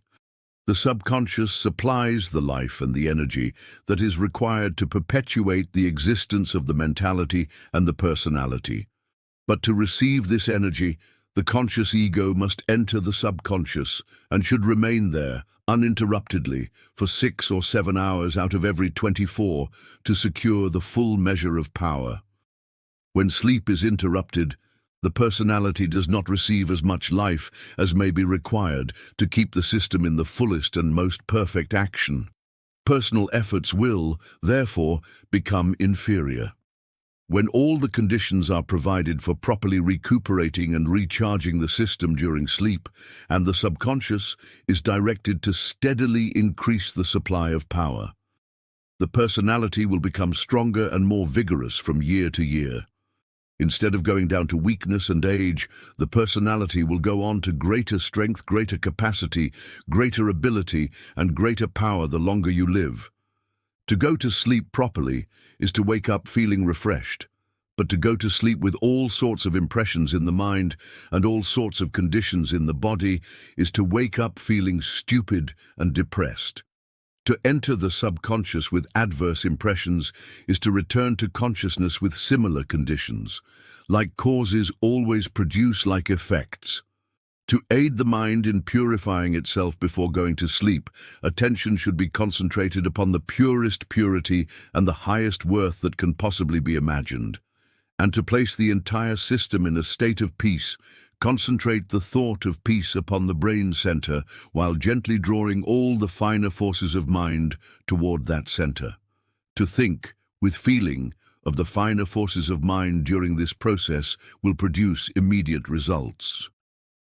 The practice of sleeping over difficult problems before definite decisions are made is a practice of great value, especially when the subconscious is properly directed in the matter, because the subconscious can turn things over more completely during sleep than during the waking state.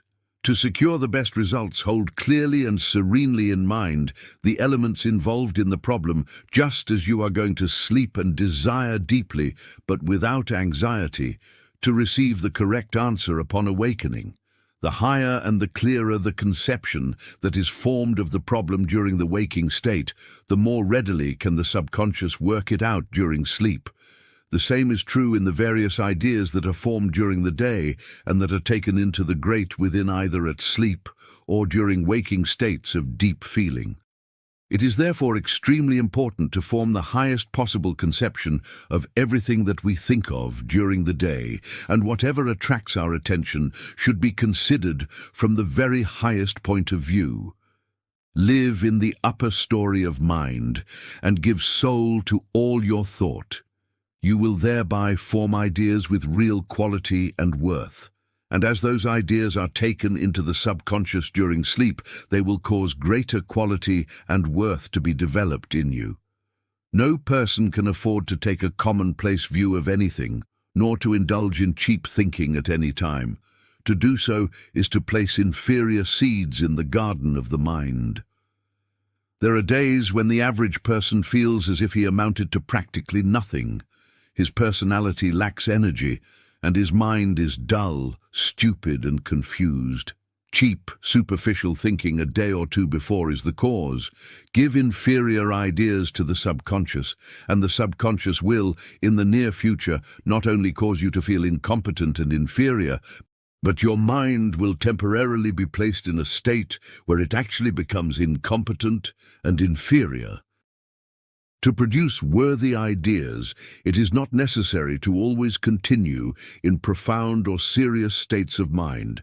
The thought of worth is the thought that mind creates while attention dwells in the life of quality and soul, and while consciousness is thoroughly permeated with the desire to realize quality and soul in everything.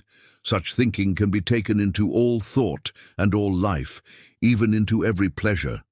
To try to enjoy pleasures while mind skims over the surface of life and thought is to fail to receive the joy that is joy, or the satisfaction that does satisfy. But when pleasures are entered into with the feeling of quality and finer life, even the simplest of joys become founts of supreme joy. Everything that we thoroughly enjoy, we impress upon the subconscious. Therefore, to enter into pleasure while mind is in the attitude of cheapness or inferiority is a mistake to be avoided under every circumstance. However, our pleasures may be used as channels through which the subconscious may be impressed and directed along lines of superior attainment. And pleasures that are employed in this manner will invariably give the greatest, the most satisfying, and the most wholesome joy of all joys. Chapter 16. The entire human personality is being constantly renewed. There is nothing about mind or body that can possibly become old, except the appearance, and the appearance of age is caused by a wrong subconscious process.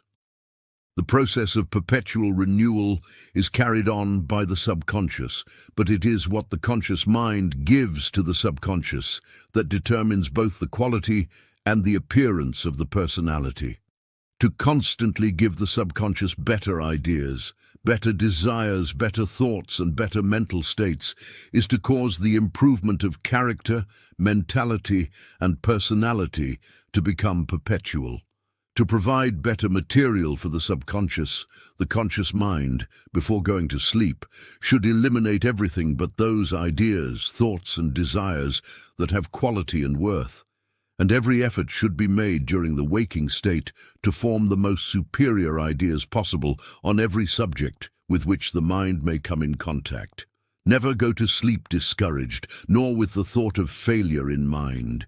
To fear failure while going to sleep is to impress the subconscious with the idea of failure, and the subconscious will respond by producing conditions in the system that are failures.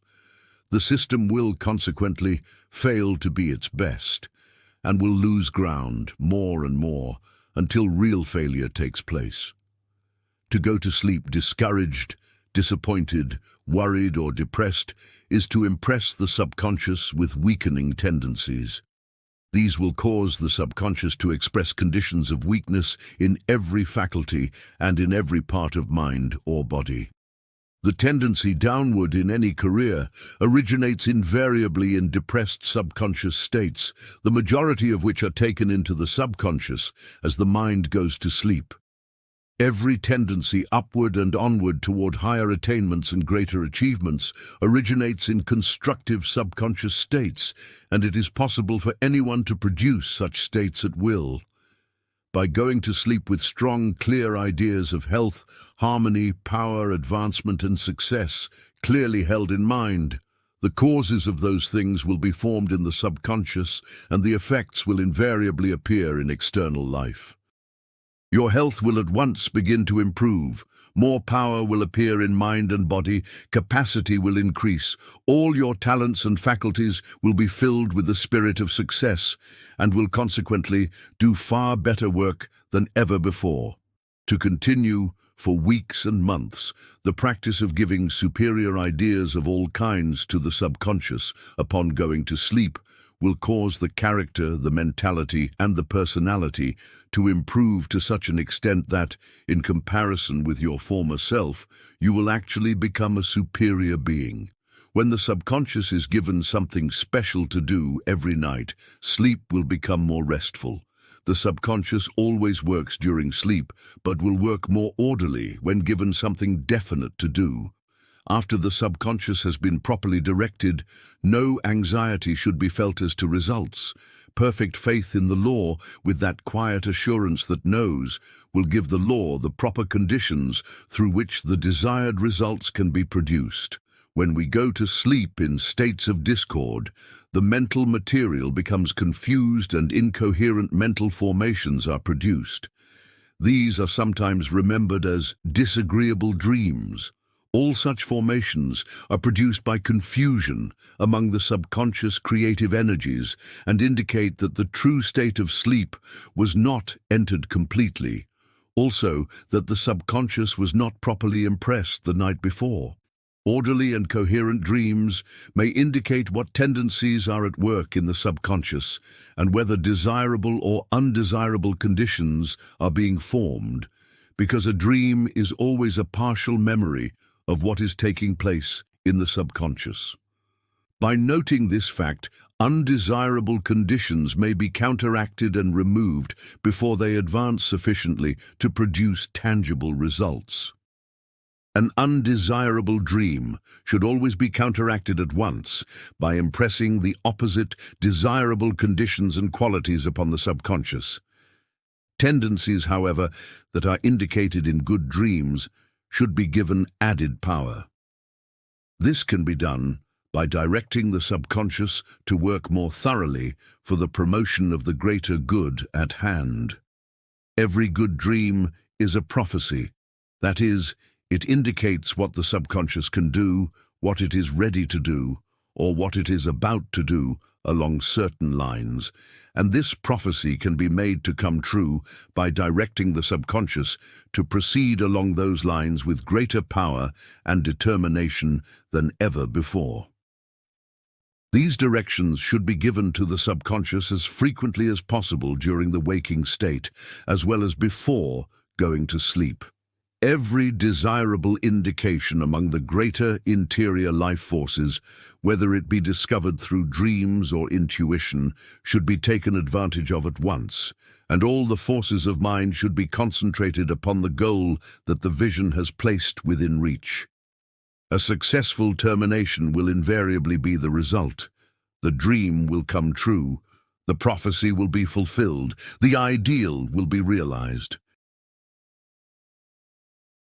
Chapter 17. The subconscious mind is not a second mind. To think so is to place an artificial barrier between the outer person and the limitless within. There is but one mind. The outer phase is the conscious or the objective. The inner phase is the subconscious or the subjective. The subconscious is within the conscious, and being unlimited both in power and in possibilities is appropriately termed the great within. To awaken the great within is to bring into action the powers and the possibilities that are latent in the subconscious. And since the powers of the within are limitless and its possibilities numberless, this awakening may be promoted indefinitely, increasing without end the worth and the greatness of man. The awakening of the great within is promoted directly through a perpetual increase of conscious action upon the subconscious, and the power of the conscious mind to act upon the subconscious will increase in proportion to the practical use that is made of every added expression that appears from the within. The fact that the within is limitless, and the fact that the greatness of the within can be brought forth into expression in greater and greater measure through the proper action of the conscious mind upon the subconscious proves conclusively that man may become as great as he may desire to be, and that his ability, his talent, and his genius may be developed not only to a most remarkable degree, but to any degree. Personally, each person is only as much as he has, consciously or unconsciously, directed the subconscious to produce, and he will remain what he is so long as he does not direct the subconscious to produce more. But he may become more, as much more as his highest aspiration can picture, by awakening the great within. To train the conscious mind to act upon the subconscious with the greatest efficiency, a clear idea of how the two phases of mind are related to each other becomes necessary, and this idea is readily understood when we realize that mind is an immense sea of soul forces, all of which move in circles and spirals. The circumference of each circle is acted upon by the conscious ego during the waking state. Therefore, the sum total of all the circumferences of all the mental circles may be termed the outer mind, the objective mind, the conscious mind, the wide-awake mind. During sleep, the conscious ego withdraws from the circumference of the mental circles and enters the mental field within, that is, the subconscious. While the mind is in a state of deep feeling, the conscious ego acts partly upon the conscious side of mind and partly upon the subconscious.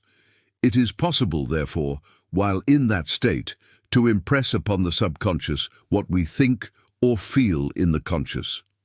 To secure the best and the largest results from every mental action, the conscious ego should, during the waking state, act constantly, both upon the conscious and the subconscious. To be in constant touch with the limitless powers of the within will add remarkably to the capacity as well as the quality of the faculties that may be in use, and every conscious desire will enter the subconscious at once, so that an immediate response may be secured, if required. The strong mind is the mind that is in such close touch with the great within that the limitless powers of the within can be felt at any time. The capacity of such a mind will be practically unbounded, weariness will be absent, mental brilliancy will ever be on the increase, and instead of going down with the years, as the average mind does, such a mind will steadily advance in higher attainments and greater achievements the longer the person may live. The mind that has presence of mind at all times and under all circumstances is in perfect touch with the subconscious. In fact, if the subconscious is impressed every day, or better still, several times a day, to guide the outer mind so perfectly that the right step will always be taken at the right time, the conscious mind will intuitively know what to do to secure the best results from every circumstance, action, or event. When the powers of the subconscious are realized, one's ideas will become much higher than before, and there will be a tendency to form ideals that cannot be realized with present states of development. But since the proper direction of the subconscious can promote development to any degree desired, it is not justice to self to remain content with the lesser while the greater is in view. However, no desire should be entertained that cannot be fulfilled through the complete application of present ability, nor should present demands go beyond what present capacity is known to be. The proper course is to first increase the capacity, then desire what the increased capacity has the power to fulfill. The small mind must not desire the realization of ideals that the great mind alone can possibly make real. Such a course would be a waste of time. It would be schooling oneself to desire only what cannot be secured, while doing nothing to so increase one's power that the object in view could easily be secured. The subconscious can make the small mind great as may be necessary to realize any ideal, but greatness does not come from dreaming about the ideal, nor from concentrating upon that which is beyond our present capacity to produce. Develop greatness by awakening the great within, and that power that can produce anything and realize anything will be gained.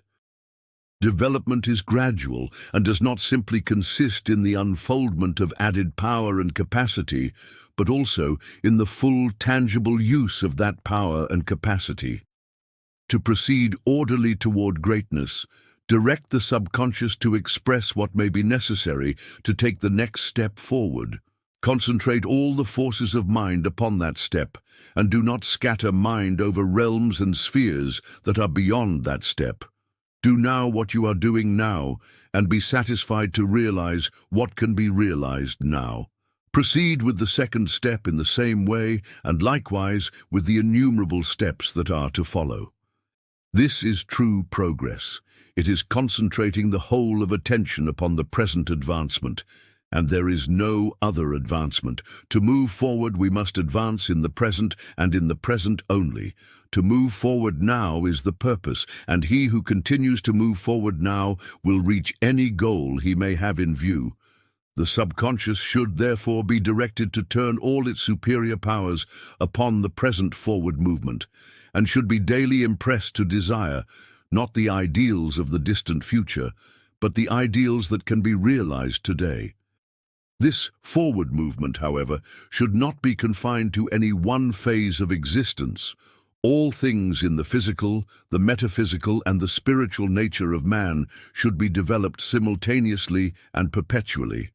It is the greatness of everything in man that gives man the greatness that is greatness, and the perpetual awakening of the great within will produce this greatness, because to the powers and the possibilities of the great within there is no limit, neither is there any end. I hope you've enjoyed this presentation. This recording of The Great Within by Christian D. Larson is a production of Wisdom Matrix 1111, copyright 2025, Wisdom Matrix 1111. Thank you for tuning in to the channel, liking, sharing, and subscribing. Until next time, peace.